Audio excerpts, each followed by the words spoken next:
All right. Thank you for joining us. It is the 18th of May, and our training today is going to be over things like new employees entering direct deposits, terminating employees, issuing manual checks, and all of that. And this, some of this is old hat for people, but there are different tips and training tricks in here, and also to see if there's anything that you've come across in your experience that you might want to go into a little deeper. So go ahead and start with the first thing, of course, is adding a new employee. And there are two different ways to do that, depending upon your setup. If you happen to have our onboarding service, as you see down below here on our sample company, we have employee onboarding as an option. Either you can click on it down here at the shortcut key, or you can go to company, and you would find onboarding in the human resources setup section. And you would click on onboarding. And here, how you would onboard an employee, it'd be very simple, is you would click on the onboard employee button, and then you would select a group. And these groups are set up in advance based on your requirements, and they're done in different ways. So we have obviously one for 1099 contractors. We have ones for W-2 employees that are in Arizona, and then California W-2 employees, and so forth. And so that is set up to have a group which is assigned, and that determines things like what kind of forms the applicant would be filling out, because this method, the onboarding, is where your applicant will fill out the forms online. And the reason we would have these separated by state is because each state has its own state tax form, right? So California has a DE4, Arizona, I believe, is called the A4, and so forth. And then once you click onboarding group, then you would enter the information that you've received so far for them. You'd also put what type of employee, position, so forth. You would fill this out as completely as you can. The ones that have that little asterisk right next to it are the required elements. So you would need to enter all of these, including the email address. And this is important because with the onboarding service, it automatically generates this person's, it automatically sends an invitation to the applicant to sign up for employee self-service right at the beginning when they apply. So they become an applicant, and that's how they sign in, and so forth. And you would enter all this information. And it has two buttons here, new employee or save. You would hit the save, actually, because a new employee is for creating this form again for a second employee. And if you click on this after entering the information, it wipes it out because it's not saved. So you'd click on save to actually add in the employee, and then they would show up on your onboarding dashboard in here, right? So you'd have hired, pending, or rejected. So if I see hired ones or anybody rejected. Now I'm in the sample, so it's not showing us that anybody is here. And again, when you actually have this service, we can go into further detail. This is to show you what's available and what the employee will see as an applicant. Would they go through a series of steps to complete the whatever application form you provide us, their W-4, their state form, and direct deposits, all of that, all at that time, and it's filled out online. So that's an easy way to save a lot of physical paper going back and forth. Then the other way to add an employee is to just go to this add employee, or you would go to the employee section and you select add employee. It does the same thing. And this is where we have the new employee wizard, right? You would select one of these items and it would take you to where you'd fill out the information. And the ones that you would use are the W-2 and the 1099 NEC. This is for non-employment compensation. That's what NEC stands for. So your independent contractors. And then the last one you would use is other. And this one, as it states right here in this verbiage, is that this is for someone that will not have any tax set up and produce no tax form at the end of the year. and you may have a different reason for that. Um, you want to process a payment through the system, but it's not one that is supposed to have a tax setup at the end of the year for whatever reason you may have. What you don't use is this 1099-M, which is no longer used for contracted forms. And it's because they've added the NEC, so they split the two. So now NEC is non-employment compensation, whereas 1099-M used to cover that, but doesn't any longer. So we don't use that. And then 1099-R, this is for retirement distributions. And retirement distributions are ones where the person's retired, they get their pension, they get their annuity, IRA, what have you. And we don't process those through payroll because payroll is supposed to be for, wages that they've earned through labor.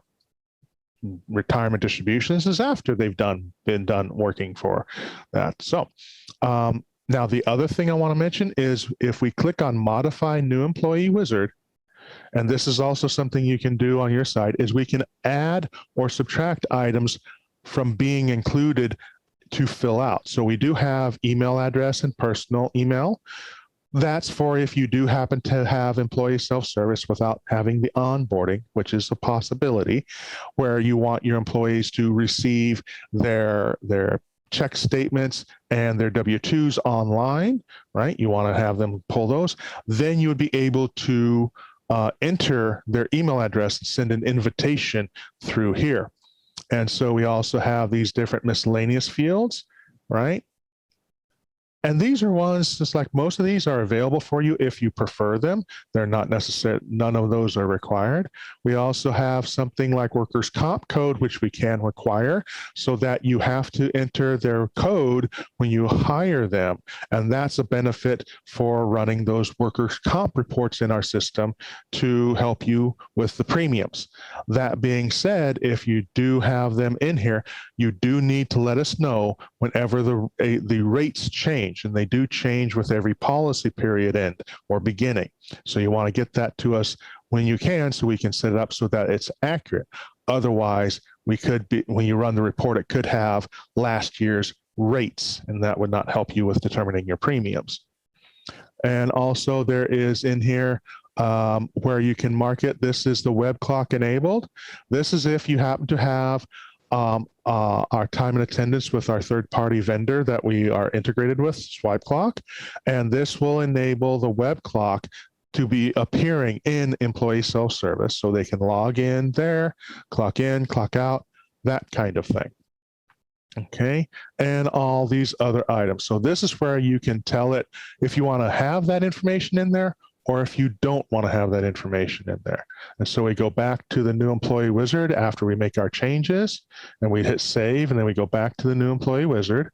And let's say we're going to add a 1099 contractor. So I click on add here. I click on the button there, and then I click on add at the bottom. And I have the option for 1099 and for other.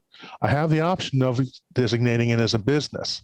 And I want you to see what happens when I do that. It's like if you look at the name right here, last name, first name, middle name, once I change it, the last name is now the business name. So you could put in, let's see, Umbrella Corporation, if anybody's watched the Resident Evil movies.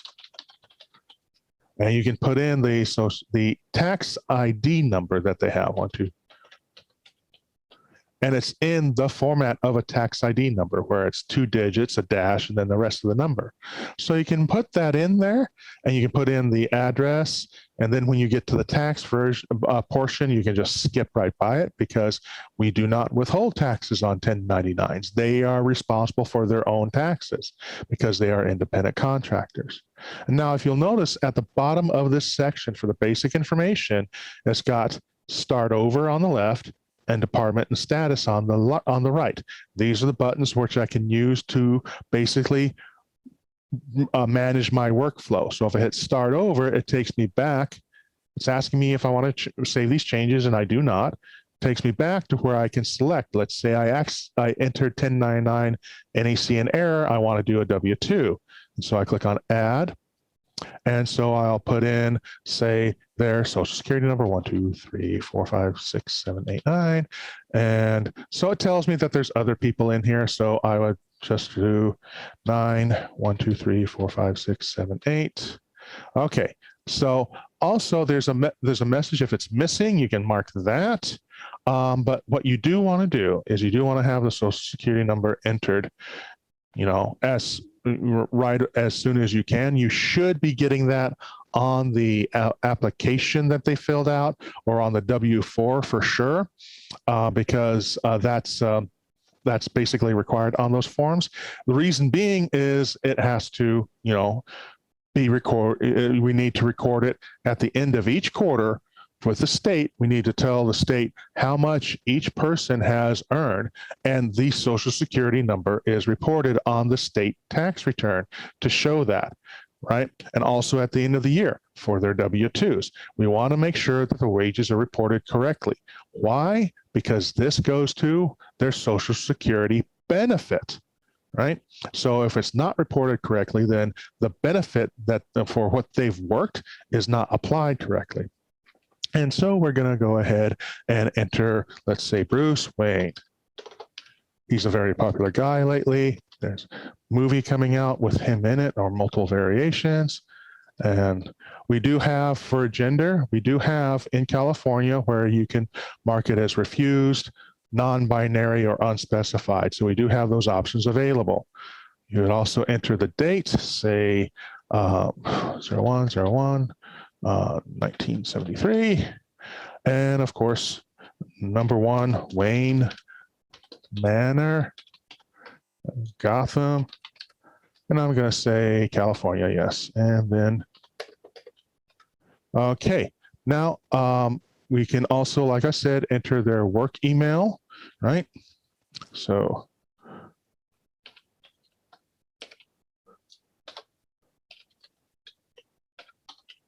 right? So I can enter that, or I can enter their personal email as well.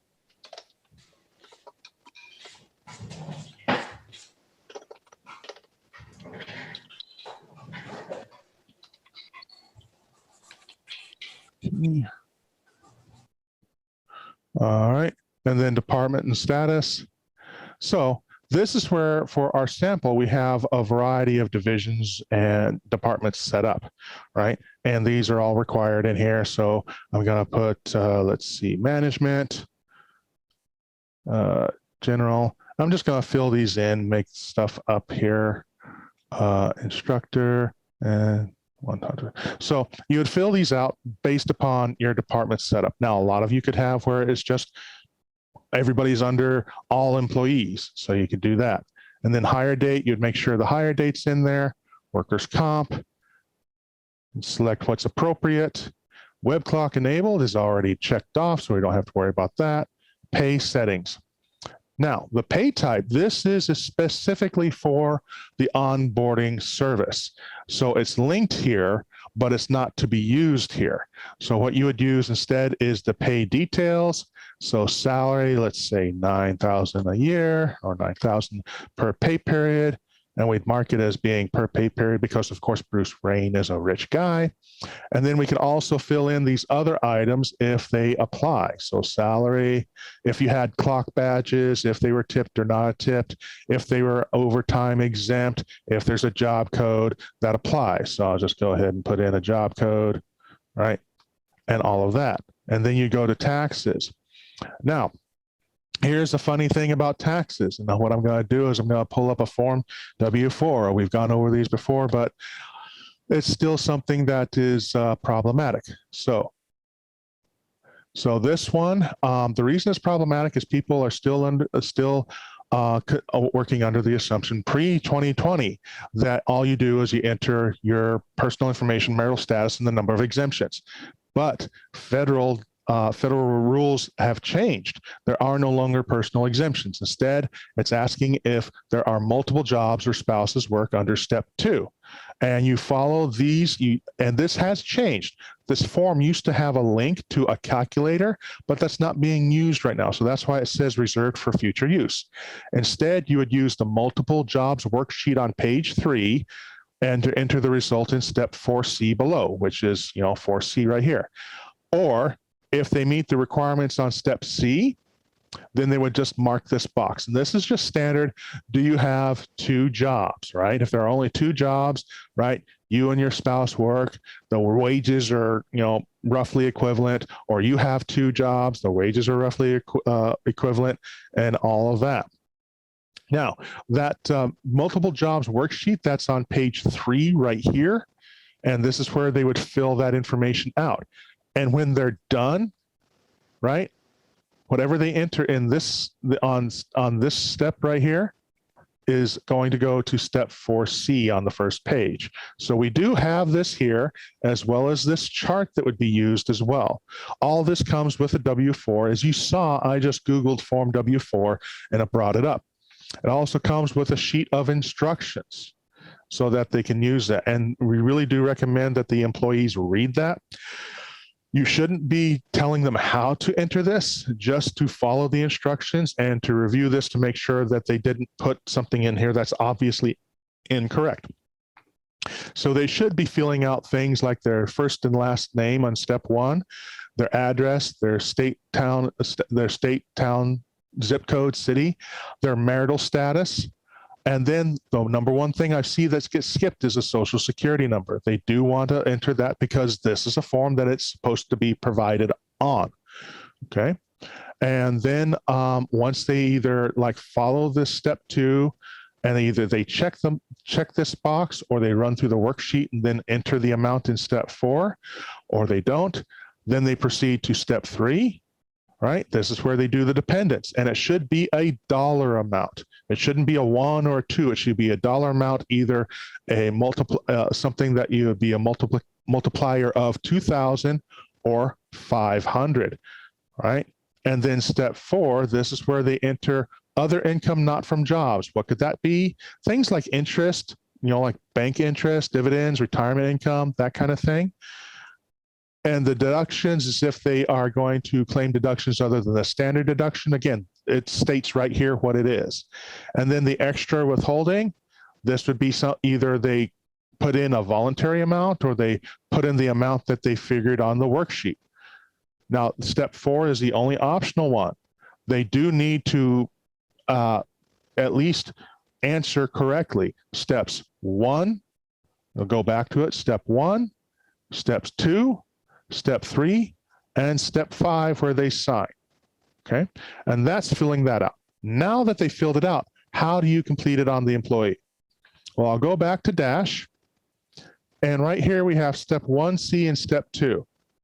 And what we've done is we've combined the marital status with either a 1 or a 2 code for step 2. So if they're on step 2 and they mark this right here, then in Dash, you would select a 2 for their marital status. If they don't mark it, you would select a 1. It's that simple. 2 means they marked step 2. That's all it does. Now for steps 3, 4A, 4B, and 4C, you just enter the dollar amounts of whatever it is that they put there. And if they put something like a 1 or a 2 on step 3, they didn't enter it correctly. And then over here on state tax, for California, it's easy, right? Marital status hasn't changed, personal exemptions. And to show that, what you would do is you would pull up the California DE4. The California DE4. And that's this. And this is something that not a lot of people are familiar with because they've been using the W-4 for years for both. It worked that great. But now, since they no longer are the same, this is what you would use for the state. So the best practice is to use both forms, and they are available online as you just saw. And other states, if you put in the name of the state and W4, it should give you an indication of where their form is online. We actually went over this on I think the last or the before the second, a couple of weeks ago, on the forms themselves for the other states. So this one, you would just use whatever their marital status is and whatever they entered in this section for the number of exemptions. Okay. And you would enter that information, and then you get to finish, right? And this is the neat part. This is where you can tell it invitation to register for ESS, right? You would just put a mark in what you would click off one of those, and it would send the invitation to the employee to register for employee self-service. Otherwise, you would just confirm the following, and then you click on create employee. Now, it's telling me that I need a health insurance eligible date. Okay, so it's telling me that there's something that I'm missing. So I go in here and I'll put the same as the hire date. So I did that on purpose. So you'd see if you have something that's missing that's required, it'll let you know. So now I can go ahead and go back and click create employee. And it has employee has no active taxes. That's okay. I skipped over that. That's fine. But also, if you notice, I have these other sections, right? I can add direct deposit. I can add PTO. If I wanted to add any deductions, I can add deductions. So it still allows you to enter that information. And then after you're done, you can click on add another employee. So those are the steps. And you did see that there are some adjustments. We do update Dash all the time. So it's a good idea to go through them. And again, as I stated, on the new employee wizard, that is something that can be edited. So if you needed something to be specifically added in there to enter when you're adding an employee, you can do that. Right? Say like, in anything that's listed in the wizard, you can either add or remove depending upon your preferences as the company. Now that I've added this employee, let's say they've been working. Now I can add their direct deposit. So I can do it here and it will take me to where I can enter their information. Now it's giving me this error for some reason, but I can go ahead and enter this information like routing number, bank number, account number, all of that information, and I hit save and it would save it for me. Okay. But if there is a problem with that, how do I go to direct deposits to enter this? I can just click on right here and it'll take me to the direct deposit section. Now, and if you notice, I'm still on Bruce Wayne. So I wanted to enter their routing. Okay, I mean their direct deposit. Now, I can click on add here, and it automatically defaults to 99. And here's the trick about direct deposits. You can have more than one, as I'm sure most of you are aware. And when you have more than one, the last one is supposed to be for the remaining net pay. Usually, some employees still like to receive their remaining net pay on a live check for whatever reason. That how you get that to work in here is by order of priority. And so with the priorities, what we do is priority 1 goes first, priority 2 goes second, priority 3 goes third, and priority 99 goes last. So it's like 1, 2, 3, 4, 5, and then the last one is 99. Okay. And for the 99, that's always supposed to be either the entire net check or the remaining net pay to this account. So let's say we've got a split check. So I'm going to do 1 for the first one, and I'm going to enter a routing number. I'm going to select one that's just telling me because I'm going to remove this later because, again, this is a sample client. I'm going to put in, stuff that's brought up before. Now, obviously, you would type this in based on the check that you receive, and it even shows you where to look on the check. Now, if they don't have a check, they can go online on their bank, Wells Fargo, Chase, Bank of America, all of them will have a location on their online, once that person logs into their account, where they can get a direct deposit authorization form that will list the routing and the account number. What you absolutely don't want to do is just go ahead and take whatever they write on the form. Best practice is to have some sort of document from the bank. Why? Because there have been instances where people will take the routing number off of the deposit slip that's on their checks, right? You know, those forms at the back of your check, your list of checks, deposit, that's for going into the bank and depositing money. That is not for this system of electronic transfer. That what if they use that, if they use anything other than what the bank tells them is the correct direct deposit routing and account numbers, it won't go through. So that's why you want either a voided check, like you see this sample here, or something from the bank that says this is the direct deposit routing and account number. I have even seen on the Wells Fargo statements where it lists it on their bank statement. Okay, but you do want something that shows that, and it's going to be from the bank, because doing that at the beginning keeps you from having to deal with things like my guy didn't get his check and the money gets returned and you have to write a manual check and there's a fee. There's all of that going on afterwards, so it's better to get it right from the beginning. So as we go on, let's say this right here is a partial direct deposit. So it's going to be $50. Now I could also make it 50%, right? So this is going to be 50%. And then I'm going to go to the pre-note date. Now, I remember back in the 90s when I first learned about direct deposits, it took about a month for them to go through. Why? Because we didn't have the internet like we have today. And so it took time to verify everything. So what they did was they kept the direct deposit from being active for about a month. And this is what the pre-note will do, is any date that you enter in here will keep the direct deposit from being active until after it's passed. So you want the date in here. You do have to put a date, but you want to put the date to be in the past. So like 1/1/2023 is a good date to have in here for this year, right? Until say February of next year, in which case then you can put in 1/1/2024. The start date will default to the next available check date, right? In the instance of our sample, it's 5/5. That's so fine. Now, but for your instances, it's going to be a date in the future. What you always want it to be is today's date.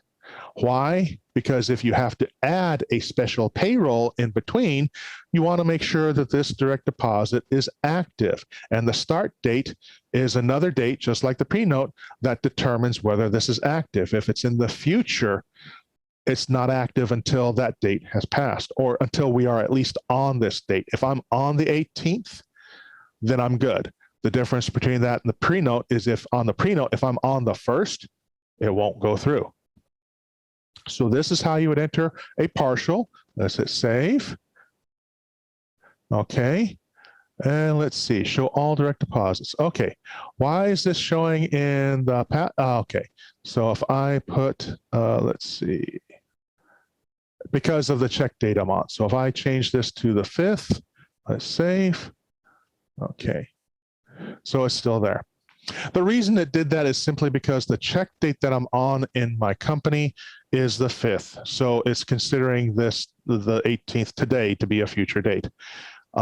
Little background you don't have to worry about in your case.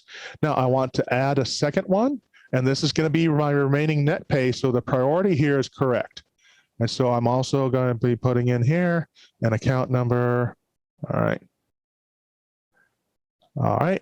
And then on this one, for deposit entire check, remaining net pay, I'm going to say yes, because this covers the remaining net pay. This is telling the system that this is everything else. And when you have everything else, the priority should always be 99. So when you have 99, the answer to this question down here is a yes. And so I hit save, and there you go. That is how a split direct deposit looks. Now I could have more in here. I could have a third one for say $25 to another account and things like that. This is how you would enter it then in the system. Okay. And what about a partial direct deposit to a savings? Well, let's say this top one here was a savings account. The account type right here, you can select savings. Right? When you enter it, you can select savings. And this is also important because when you have a savings account, you still want to get something from the bank that tells us what the routing and account number is for that, because that's not often matching what you get when you have a savings account, your savings booklet and the deposit slips in that. So it doesn't always match. So you want to get something from the bank that says, this is the routing number, this is the account number for direct deposits. And so I would just hit save here. So this is how it would look if it was a savings account, right? Just this account type. Okay.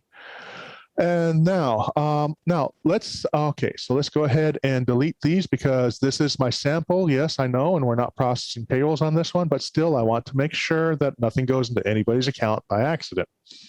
So I'm going to go ahead and go to this employee's personal demographics page. Now, why am I going here? Because this is where I would go to terminate an employee, right?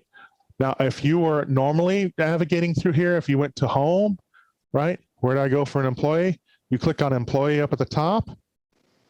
You'd find the employee in here. And how can I do that? Well, I can type in their name, search, and I've got 2 Bruce Waynes. Well, this one is the most recent because I can sell by the IDs. So we want to go in here, and also because I put of what I put them as. So I have a Bruce Wayne in here. I need to terminate.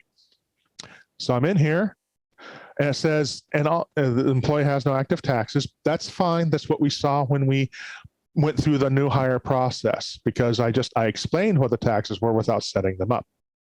Now, this is the information page, but I can jump to the demographics from here by either clicking on demographics or clicking on the demographics black button.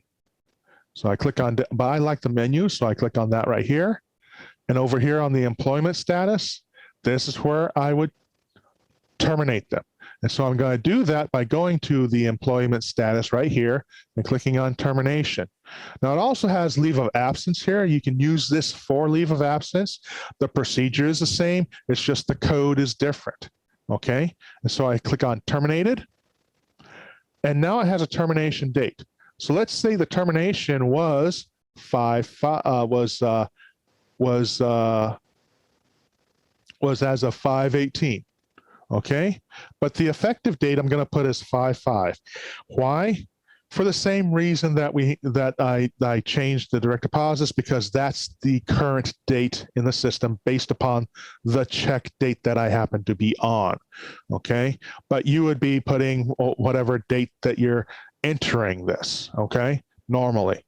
And so what the effective date is the effective date is separate from the termination date. It's also separate from the last day work, which again is an option I can use as an option if I wanted to keep track of that, as well as the termination reason, right? Like, you know, he didn't want the job, right? So the effective date, what that does is that is what tells the system when to make this effective, active. So let's say I put this in the future, right? And then I go down here and I hit save. Now this other thing right here, remove future dated items. If you want to end date any of these items and it was active for you, like direct deposits, accruals, you can do that here. And with direct deposit, that might be a good idea, because if it's a salaried employee, you want to make sure that this doesn't come up in the future. It just depends. So this is an option available for you. It's not required. So I'm going to hit save here. And then I'm going to hit save down here at the bottom. Now it shows a termination date, right here, but it's like it shows a termination date. Now, what would happen in your case usually is that, in fact, let me go in here and I'm going to go to future changes. Okay. Let me see. Let me go back to demographics. Okay. Let me remove all of that now. So I'm going to remove all that right now. for a specific reason, because I wanted to show you something that does come up a lot. Okay, so let me go back and redo this. So I'm going to click on terminated. I'm going to put the termination date as the 31st. Termination reason, voluntary, last day worked, 31st. Effective date, 31st, okay? And I'm going to hit save, okay? Now, the thing is like what will happen, it's not happening here, I'm not sure why, but the employment status will be grayed out. You won't be able to click on it or activate it. That's because I put this effective date in the future, okay? And so that locks this for that future dated item. And the only way I would be able to remove it is under future changes, is I'd go in there and I would delete it. And then I can go back and correct the demographics and do the termination again, only this time make it active as of today, right? Well, the termination be the 5th, you know, voluntary, last day worked, 5th. And then I would, normally what you'd do is you'd make it the today's date, but in this case, I'll make it the 5th because that's what's in there. That's the check date in here. Okay. Oh, can't be prior to hire date. So I'll just put it the 18th. That's fine. Okay, that's the termination. And I know I'm getting a little bit out of there with talking about the check date that we're on. I'm going to show you on the home page what that means is that this is the current payroll, right? 5/5. So that's what I'm talking about. It's sitting on that. Normally, your check date is in the future. The reason that this sample is not is because we are not running payrolls on this. So it's just sitting on the last check date that we have in there. That's all. So that's why I'm talking about that. So this is also something else that's important is you always want to know what check date you're sitting on when you make any kind of changes. And so that was the termination. Now, the last thing we want to go over today is issuing a manual check. And this is also something that can get tricky. So you can easily access manual check from the front right here, or you can go to the employee section and click manual check, right? Or you can go to payroll and go to links, tools and calculations, and manual check. Those are the 3 different ways, but the most frequent one for you would be the easiest, which is clicking on manual check right here. Now, once you click on manual check, the first thing you want to do is make sure that you're on the correct employee, right? So you select them from the drop down. And you can see here, there are 5 pages. So you can want to look at that. If you don't see their name in here, you can go backwards and forwards and so forth. Navigate that. Now it's showing terminated. So this is a case, it's like you have somebody that's leaving and you're doing their final check. So you click on create. Once you've selected the employee, you click on create. And then once you see it say delete, that's when you're ready to begin. I know it sounds like it's counterintuitive, but that button there, button indicates the step to do, not the step that you're on. So I'm on the creation because it now has changed to deletion. Okay. So the next thing here is I have all this different stuff that's on here on this start tab. If you see this start tab right here. Okay. There's things like this net to gross, which is useful if you have things like you're giving out gift cards for Christmas and it's a $50 gift card, but they need to be taxed. So you can do a net gross value and put in the 50 and it will calculate it for you. The other way to do that is to punch in figures until it comes to a net of 50. Either way is fine. You also have here where it has block direct deposits and block earnings and auto pays, which are automatically checked. Here's the thing. You do not want a direct deposit to go through for a manual check because if you don't want that unmarked, because if you hand them a physical check, it gets recorded with payroll. If that block direct deposit isn't blocked, it can actually pay them a second time into their direct deposit account. So you always want that to be blocked. Unless, of course, you're intentionally entering something that is supposed to have a direct deposit. So it's blocked by default. You do have where you can change the tax frequency to another frequency like annual, quarterly, monthly, whatever it is that you might prefer. You also have supplemental tax rates. Those are those ones for things like bonuses and commissions and things like that, where it's a percentage. I think the IRS one is somewhere 22 or 25%. The state one is anywhere, I can't remember what the current one is. Back when I started in payroll, it was like 6%. It could be 12% at this point. Those things you would be able to find out looking up online to find out what their actual percentage is. But this is where you would click on it to use those percentages. Now, most of you, what you will be doing anyway, instead of going into anything on this start, will be going to details. Now, this looks just like the regular payroll entry grid, except you don't have any codes in here. So let's say we're going to use a code in here. Let's see, do we have a severance code? We do not have a severance code, so we'll just go ahead and use salary. And then I could put in hours if I was doing hourly, and the system will still use the rate that is on the employee unless I enter a rate in here to override. But I'm just going to enter the salary amount, which would be 9,000. Okay. Now, in order for it to have it calculated, I'm going to hit save below the grid. And then you'll see on the right-hand side, it calculates it. And why are there no taxes? We didn't set taxes up on this guy, if you remember. And so I can view the check details to see everything that's going in on here. So it's just telling us the net pay is 9,000 because we don't have any taxes on this guy. That's fine. What you'll see on normally is under employee taxes, you will see the tax descriptions and what the totals is. Same thing with deductions, and it'll show you the direct deposit as well. Now, we go from there. Auto pays, that's if they have any auto pays, but they don't have any, and that's not often something that you often use. Earnings, this is if they have any recurring earnings. Usually, again, not something that happens. Now, deductions, this is if they happen to have recurring deductions, medical, dental, all that kind of stuff. And for a manual check, those are not automatically included.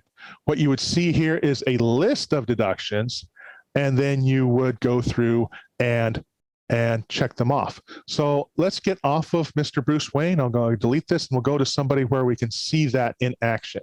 So I'm going to go in here, and I'm going to go to the beginning because I believe that Raggedy Ann in here has some. So I'm going to put in her. I'm going to hit create again. And then I'm going to go to details. I'm going to select regular hours. Now, by the way, the D's are for deductions. And that includes things like expense reimbursements. And I have had that conversation before. We do understand that an expense reimbursement is not deducting from their wages. It's adding to their net. And this is the reason why it's a deduction. It's called a negative deduction because it's designed to add to their net. Anything that is an earning, which has an E code, adds to their gross. By adding to their gross, it makes it taxable, which kind of defeats the purpose of a reimbursement. A reimbursement is not supposed to be taxed because it's money that has already been taxed. It's money they've spent, and you're just reimbursing them for it. So that's, again, for a reimbursement, you will generally want it to be a D code for a negative deduction.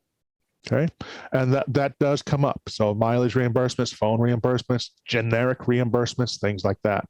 So I'm going to go in here and I'm looking for an E code, and I'm looking for regular. So do I have a regular? Let's see here. Yes, I do. I have E-reg right here. I'm going to put in the number of hours, let's say 40. And the system will calculate based on the rate that's set up on the employee. So I'm going to hit save.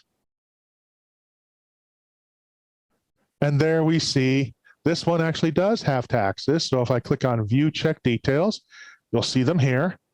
Now you'll also see the employer taxes, but you will not see how much the employer taxes are. What you see is what is taxable, which is the full 520, and where it's capped at. What does capped mean? Well, things like federal unemployment or state unemployment have wage-based limits. For both California and federal unemployment, it's $7,000. Raggedy Ann hasn't met that, so that's why the capped equals the taxable. But if you get to the point where the person has earned for the year, say 72,000, then you'll see this probably on this check be a 0 under the capped column. But again, it does not show you how much the employer tax actually is, just what the cap is. And then also you of course see the regular earnings, and we don't have any deductions in here yet. So I'm going to click close this. I'm going to go to deductions, and here you see them. They are not automatically included. What you do is if you want a deduction to be included, you would click on it right here on a manual check. Now, this is a distinction between this and a check that you enter in payroll. A recurring deduction, when you enter it in payroll, is automatically included. Here, everything on a manual check is manual. So I've added these. And now if you notice, the deductions have changed over here on the right. So I'm going to view check details again, and you'll see them right here. Close this. And then the next thing is taxes. Now this is where you can go if you want to block the federal and state income taxes. It includes California disability, but that shouldn't be blocked. And so you can block it by just clicking here, and even ask you if you're sure. And click on here, and then view the check details again, and you'll see that it is amount 0 for the employee taxes. Okay, and then also you have here the pay rate. This is automatically marked. You can click on this pencil to edit the pay rate, but I think that will take you to the employee's actual pay rate. So if you needed to actually adjust the pay rate on this one, you should be doing it under the details and entering it here. Now, the last thing is the save and print. This is where it can catch a lot of people up. This is where you go to actually get the check statement. This is the step that is often missed, okay? Because this is also the step that will put a copy of this into the upcoming payroll so that it will be recorded with your year-to-date information. So what you want here is you want to select the printed check date that you want on the actual check. So I'm going to put the 18th because that's today. And I'm going to make the pay period, I'm going to make it from 5/1 to say 5/31. Okay. And then on the bank account, it should always be either the client or primary. Now, normally what you'll see is you will see only one account, but you still have to select it. And then also you have to have a check number in here. Now, if you don't know the check number yet, right, because you have to print up this check statement to give to your accountants so they can go into QuickBooks and print the check, if that's how you do it. I have plenty of clients who've done that. Then what you would do is you would just put 999 or 9999. Right? Just, variation like that. You can also put a check memo in here, like a happy birthday or whatever. And then you click on print and save manual check. Now, if you have pop-ups enabled, it will pop up on a separate tab like this. Okay, hit OK. And we just wait for it to pop up. And it pops up like this. Now, the important thing to do here is you do not want to give the employee this section, right? This section right here. You could actually chop it off when you print this, or basically take this entire piece and post it into like a Word document and print it, right? But you don't want to include this in what you give to the employee, because for best practices, if they took this, put in a signature, took a picture of it with their phone and attempted to deposit it, okay? Because, with that kind of thing, I can't say that that's actually happened. I don't know if it's ever happened. I would just like to err on the side of caution. Now, the only reason I would suggest that that's not required is if you have our print back service where you print the checks on your side, because this you can just print on check stock and you're done. Okay. Otherwise, I would make sure to remove that before giving them this check statement. It's just all this is what they should have as the check statement. And then this section, right above it, chop it off, and give them the regular check themselves.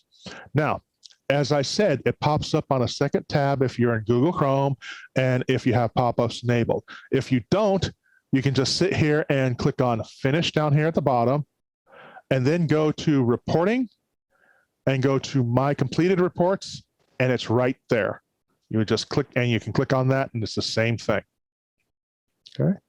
And at that point, I did get a question that I answered in the during the training, but are there any other questions? I know that we went through a whole lot. Tell me, is there anything else that you'd like to see me go over on this?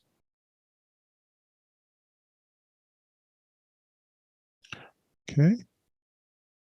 Okay. Well, thank you very much for attending. Now, I believe that we do. Let me go ahead and bring up my schedule here. Let's see. Oh, thank you, Rich. I do appreciate that. So next week, we do not have a webinar, and we also do not have a webinar on June 1st.